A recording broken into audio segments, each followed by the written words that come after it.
নাগেশ্বরীতে শ্বশুরের হাতে বউ নির্যাতিত হয়ে কাতরাচ্ছে হাসপাতালে। কুড়িগ্রাম প্রতিনিধি রফিকুল ইসলাম রঞ্জুর তথ্য ভিডিও চিত্রে পুরো খবর।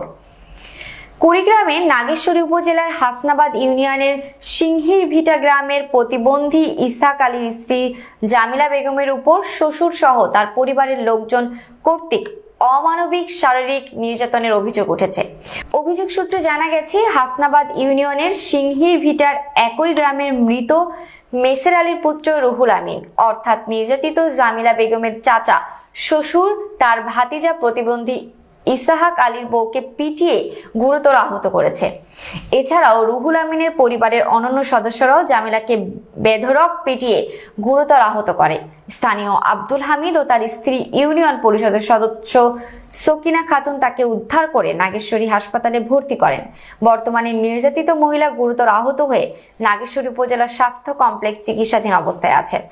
আহত জামিলার সাথে ৭১ বাংলা টেলিভিশনের প্রতিনিধির কথা হলে তিনি জানান, আমাকে আমার শ্বশুর বেধড়ক মারপিট করেছে। শুধু শ্বশুর একাই নয়, নারী পুরুষ সহ প্রায় ৮ থেকে ১০ জন তার উপর অমানবিক নির্যাতন চালায়। তিনি আরো জানান, স্বামী প্রতিবন্ধী হয়, ফাঁকা বাড়ি হলেই তার সাথে খারাপ কিছু করার চিন্তাধারা করেছে প্রতিনিয়ত। তার উপর অমানসিক নির্যাতনের কঠিন বিচার ও শাস্তি দাবি করেছে নির্যাতিত জামিলা বেগম। এ ব্যাপারে স্থানীয় মুক্তার আলী ও আক্তার হোসেন বলেন, এরা গ্রামের কোনো বিচার মানে না। বিচার চলা অবস্থায় প্রতিবন্ধীর অসহায় স্ত্রীকে লাঠি সোটা নিয়ে মারতে আসে। দুপুরের দিকে রুহুল আমিন জামিলাকে বেধড়ক মারধর করলে স্থানীয় লোকজন তাকে উদ্ধার করে হাসপাতালে ভর্তি করেন। অভিযুক্ত রুহুল আমিন সহ অসহায় নারী জামিলার উপর হামলার জড়িতদের অতি দ্রুত আইনের আওতায় এনে কঠিন শাস্তি নিশ্চিত করার জোর দাবি জানিয়েছেন এলাকাবাসী।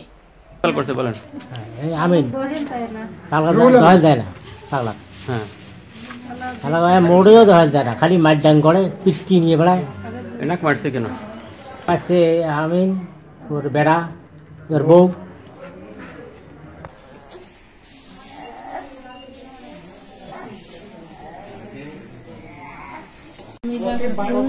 আমার স্বামীর নাম ইসাহাক আলী। আমার স্বামী প্রতিবন্ধী। তার আগে 3টে বউ ছিল। ওরা চাচা ভাইয়েরা মারিয়ে বউ পাইছি। আমার যে স্বামীর কিছু শ্বশুর মারা যায় কিছু অংশ পাইছি, ওই অংশটা ওরা চাচা ও কয়টা ভাই মিলিয়ে ওরা মনে করো আমাকে নামতে দেয় না, ওরা দহেলত খেলাইছে। এই জন্য ওকে মারদান করতে এসে আমাকে মারদান করতে এসে তখন আমি গ্রামের লোক ডাকিয়া, আমার বড় ভাসু আছে তাকে ডাকে, আমি একটা সালিশ বসা আছি। এখন ওই সালিশের মধ্যে ওরা বড় ভাইকে মান দেয় না, আর 5 জনকার উপরে আমাকে মারদান করার জন্য আসে। আর একদিন হঠাৎ করে ওনার বড় ছেলে আমার কাছে খুব একটু খারাপ ব্যবহার দেখাইছে। আমি সেদিন ফাঁকা বাড়ি ছিলাম। আগে হচ্ছে রুকিল আমিন আমার চাচা শ্বশুর লাঠি ধরি থাকিয়ে ওরা ছেলের ঘরে ঘুম দেওয়াইছে। এখন ওর ছেলেরা 3টে ছেলে, আমার দেবর 2টে ছিল, আবার ওর বউ 2টে ছিল। সবাই মিলে আমাকে রাস্তার মধ্যে আগে আমার স্বামীকে মারছে, মারি আমার গরু রাস্তা ছিল, ওরা গরুকে মারছে, মারি আমার কাশিয়ে সেইরকম রাস্তা চুল দড়ি ফেলে আমাকে সাপের মতন নির্যাতন করে। আব্দুর করিম মারছে, আব্দুর রহিম, আব্দুর রহমান, উসমান, আজি রহমান, এরা মারছে। আর ওরা মহিলাদের মধ্যে বিলকিস আর একটা আছে, মেয়েটার নাম যে কি, প্রতিবেশী সবাই লাঠি দেখিয়ে ভয়তে কেউ আগার মতন সাহস পায় না। আমাকে একটা চাকু দিয়ে একজনের মারতে ধরছে, আমি চাকুটা এইভাবে ধরছি, তারপর আমার এই জায়গায় গালার মধ্যে লাগছে। আর যে ওরা সবাই আমাকে বড় লাঠি দিয়ে মারছে, মনে করে এই সাইডে লাগছে, আবার আমার এখানে আঘাত মারছে, জুতা দিয়ে গুড়ি দিচ্ছে, আবার এই রঙের মধ্যে সমানে আমাকে মারছে। আমার দেখার মতন কোনো অবস্থা হয়নি। গ্রামবাসী সবাই ছিল, করছে কি কয় নাম্বার আছে হামিদুল ভাই, ওরা আসি দেখে আমি রাস্তায় পড়ি আছি। তখন ওনার বউ ভাই আরো পাশের মহিলা ছিল, তারা ভাই আমাকে গাড়ি তুলে দিয়েছে, মেডিকেলে নিয়েছি।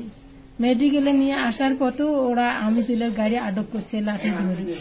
গ্রামের ভাই বোন সবাই আছে, আমি তাদের কাছে সুবিচার চাই। আমাকে যারা মারছে, আমাকে যে এই অবস্থানে আমার দুটো বাচ্চা আছে, আমার একটা প্রতিবন্ধী স্বামী, এটার আমি প্রতিবাদ চাই আপনাদের কাছে। দীর্ঘদিন থাকিয়ে এই যে মানুষ যে পাগল আছে, প্রতিবন্ধী পাগল, ইয়ের স্ত্রীর সাথে মানুষের সমানে ঝগড়া পেঁচাত করিয়েছে। মিটিং এর ডাক দিছিল, আমারও ডাক দিছিল, আমি যাবার পাই নাই। বসির কাশেম আল্লি মানে গ্রামের দিকে আছে, সবাই বসছে। বসার পরেও ওটি মানে আমিন নগদ জমিলাকে উঠি যায় ডাংবার। আমার 5 জন থাকা অবস্থায় মনে করেন ওডি ডাংবার যায়, দুপুরে খেসাল। আমি মনে করেন নাগেশ্বরী থেকে বাড়ি গেলাম, ইগল শোর জমিলে মারা যায়। আমি দৌড়িয়েছিলাম, আর এটাই ঠিক আছে, মেলা গ্রামবাসী সবাই জুটছে, যদি মহিলাই মারা যায় ঘিরি রাখো, যদি মারা যায় আমাকে তো ফালবার দেওয়া যাবে না। পরে মনে দিয়ে ত্রিপল লাইনে ফোন দেওয়া শুরু করলাম। মকবুল এসআই আর কনস্টেবল এই 2 জনে যায়। যাওয়ার পরও মনে করেন বাড়ি ঢুকতে পারে নাই, মনে করেন 2 জনে কি করবে। পরে মনে করেন আমরা এই যে মহিলা বলে স্বামী বলে রিস্কে তুলি যা। এখন আপনি কি উদ্যোগ নিয়েছেন? এখন আমি উদ্যোগ নিয়েছি এই পাগলের মনে করেন সুবিচারের জন্য, মানে যে জায়গা জমি যেগুলো আছে সব সমাধান না টানা পর্যন্ত আমি আসি।